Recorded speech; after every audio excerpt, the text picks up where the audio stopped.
So in this video today, I'm going to show you Jacob Collier's radical but groovy approach to playing the outro of a Stevie Wonder classic.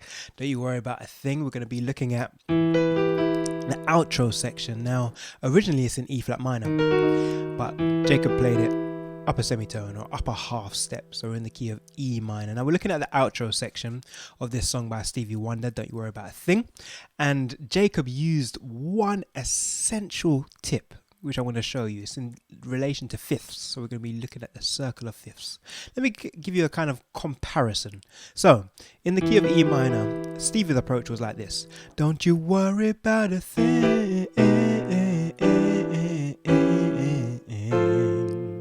So, E minor, B augmented, E minor 7, down to our E minor 6, or you can think about it like an A major over 6, or like this, and then finishing with an F major chord. That's the foundation. Don't you worry about a thing.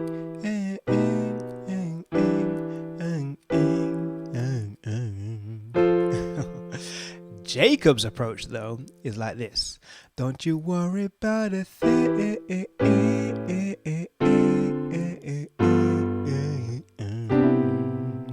Yeah. Don't you worry about a thing.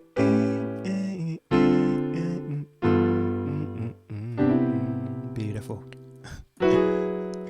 So straight away you can see that there's some similarities in terms of the chords. For example, we finished on that B augmented. Also within the chord progression, we did also include this chord, but in a different context, because we went down to don't you worry about a thing. Yeah, so we've got an A7 or A9 included in this. So I'm going to break down what's happening here. So ultimately, in Stevie's approach, we're building on E minor. Now, think about this chord that Stevie had. Don't you worry about a thing. That's just a 5 away from our root. So in relation to the E minor scale, harmonic minor, 1, 2, 3, 4, 5. So that B represents the 5. So we've got essentially chord 1 or chord 6, if you want to relate it to the key of G major. So this is our foundation at E minor. This is a 5th away, and then we're back. We've got this color with the minor 7. That's fine, that's fine. Got some kind of chromatic color happening here. And then we're going to F. So essentially, ultimately, it's just a E minor progression. We've got the 5th away, then we go back to E minor. That's pretty strong. And up to F. So I would think about this fundamentally as being 2 chords. E minor, F major. Simple as that. In terms of Jacob's approach now, well, let's look at the words. Don't you worry about a thing. So a very long phrase, and that's where we get that F right at the end. Jacob's approach that has a lot more movement. It goes like this. Don't you worry about a thing.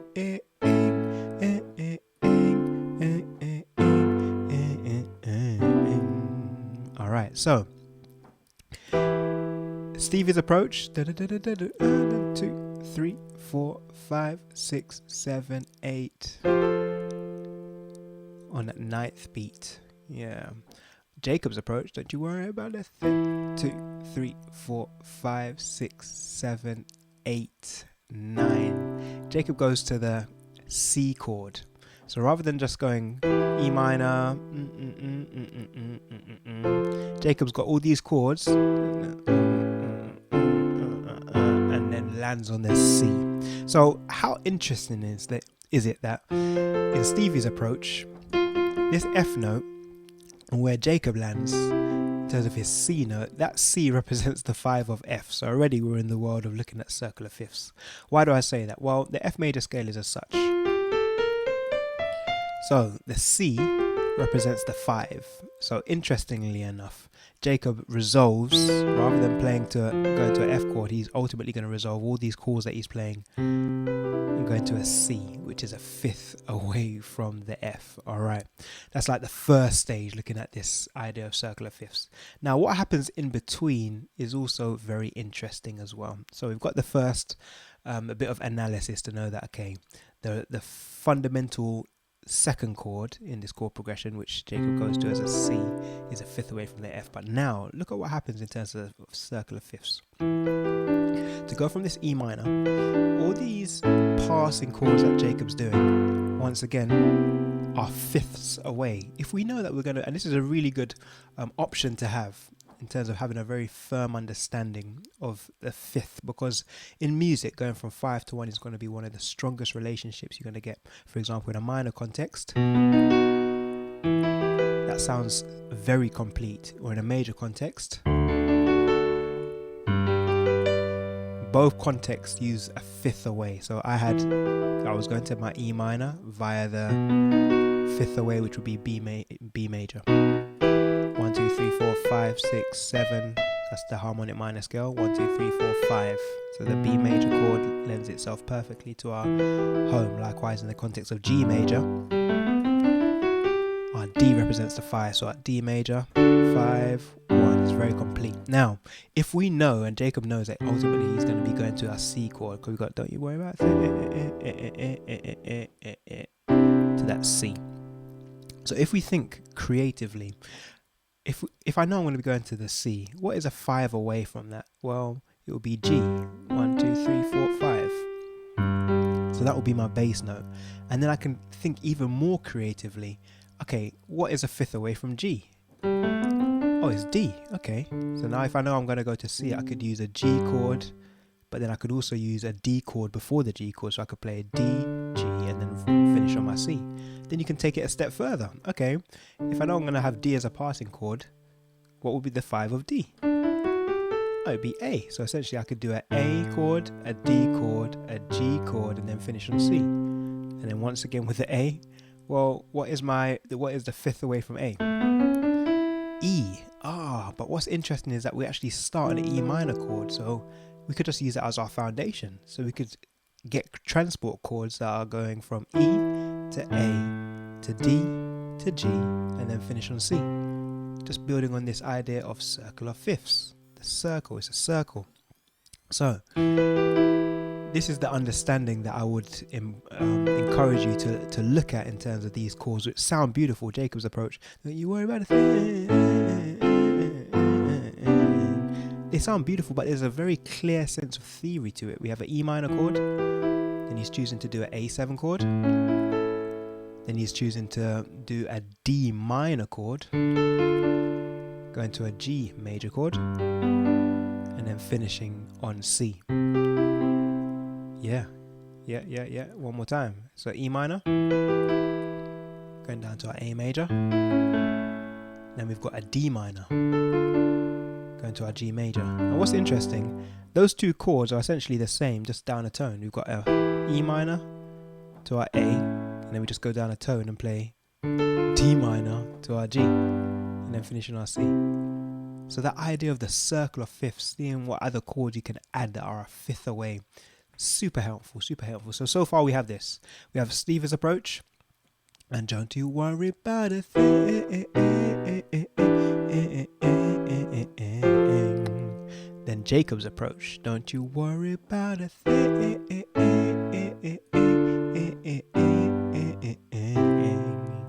But he's not done yet. So to come back around to the E destination, he knows that he can do these beautiful chords which are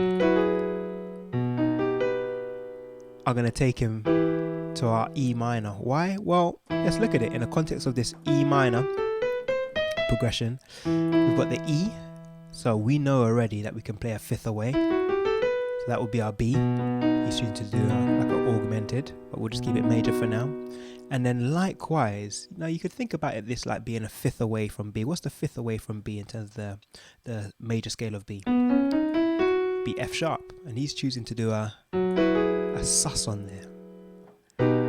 Now some people would refer to this as a 2-5-1. Why? Well, in terms of in relation to the E, 1, 2, that F sharp represents the 2, 3, 4, 5. So the B represents the 5, the F sharp represents the 2 in relation to the E minor.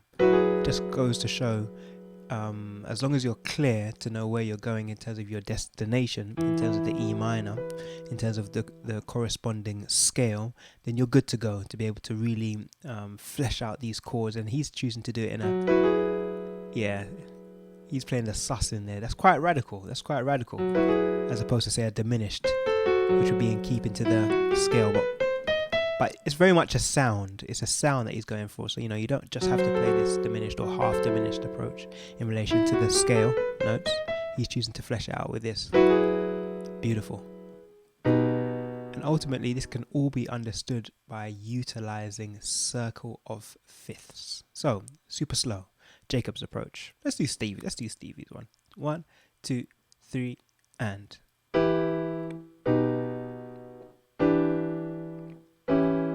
Up to the F. Jacob's approach. Yeah.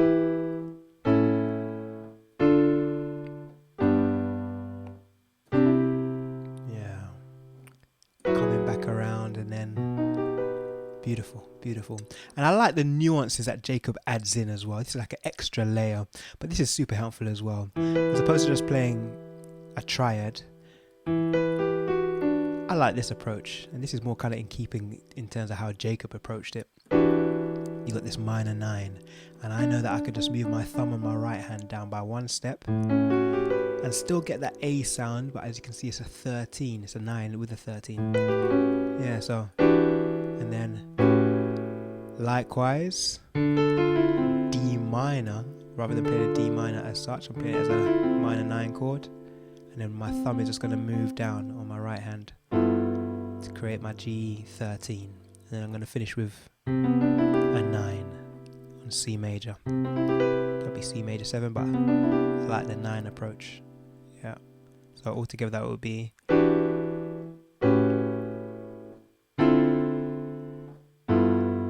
coming to our C, and then with a turnaround, and then with a bit of time to it. Don't you worry about a thing. Let me try that again. Don't you worry about a thing.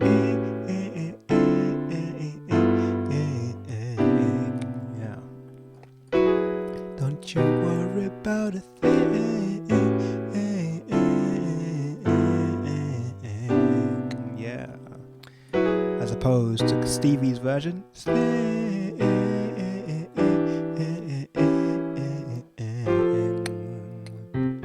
Jacobs, don't you worry about a thing. Hey, oh.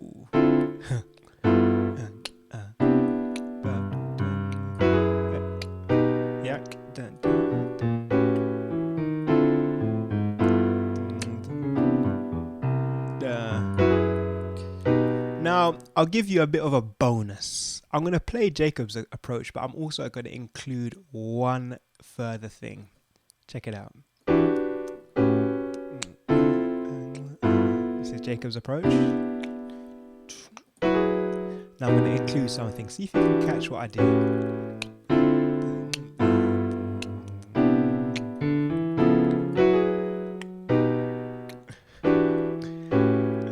I'll play it again.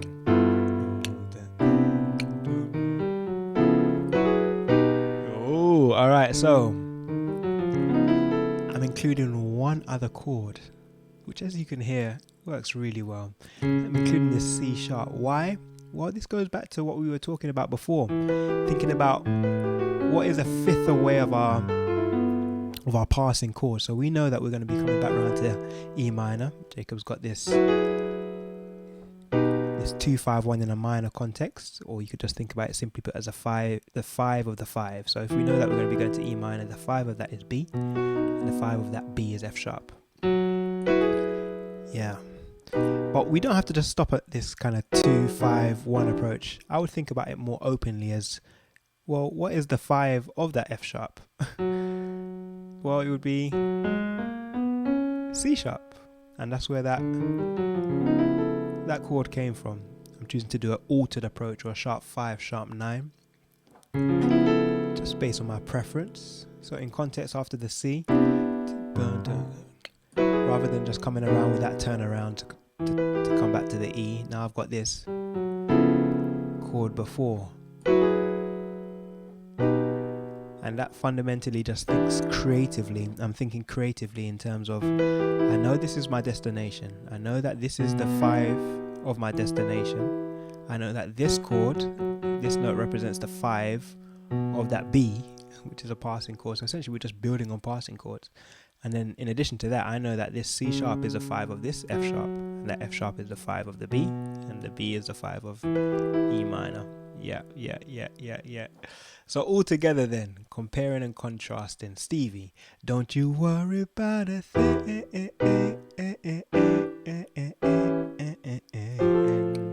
Jacob's approach, don't you worry about a thing.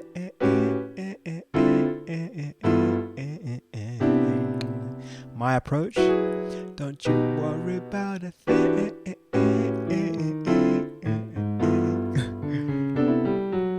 Oh, and you see what I'm doing to that C sharp? I'm drawing attention chromatically. I'm going